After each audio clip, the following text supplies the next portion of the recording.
You know, I'm a field artillery guy, and to be in a Cav squadron and be a part of the red and white, it's been a humbling experience, and couldn't have asked for a better organization to be in.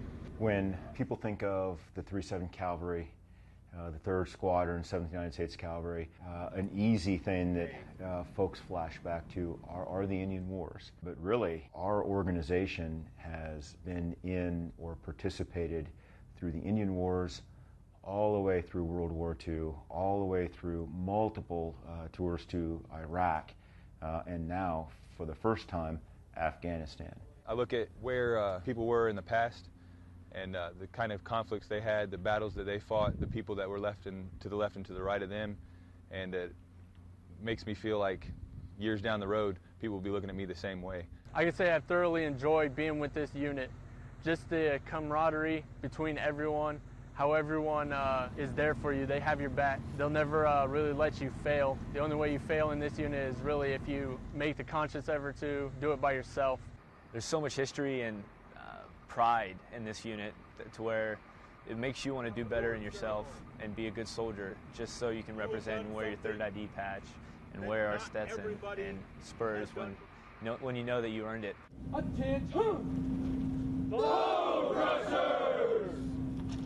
The Stetson, the boots, the spurs, the other aspects of what we in the Cavalry wear, they're very important because it keeps us well grounded within our lineage, and it is distinct, it's unique. It's not something, when you see a trooper walking by in their Stetson or with their spurs, can you imagine? And not every unit does that. It sets them apart from everybody else in our Army. And if you look at every air cavalry unit or any other cavalry unit that's in our Army, you'll see a soldier walk around with his Stetson on, and you know he's proud to wear his Stetson. It's esprit de corps, it's leadership, it's something you have to earn, it's something that you have to maintain. And because of all of those that have gone before us and this great idea that we have about how wonderful it is to be a member of a cavalry organization, it makes the trooper a little better because they are part of something much larger than they are. Their outstanding performance, expertise, and dedication. Just couldn't be prouder. But you do get those weird faces, looks, and what is that hat you got on your head, that funny hat?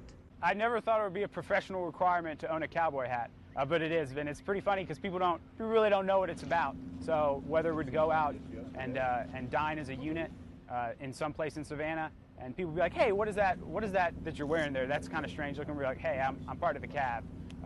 It's a little different, but once I started wearing the hat, man, I was like, I can't get enough of it. Fall out.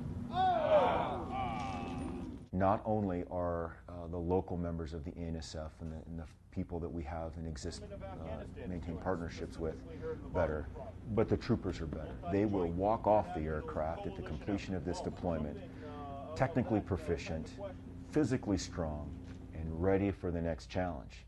And they've done all of that in stride through a stressful combat deployment. Don't underestimate the level of effort that it's going to require from each and every one of you to make that transition successfully. Blood over honor. It's as simple as that. Afghanistan, that's a lot of history in this here squadron, and you're part of it.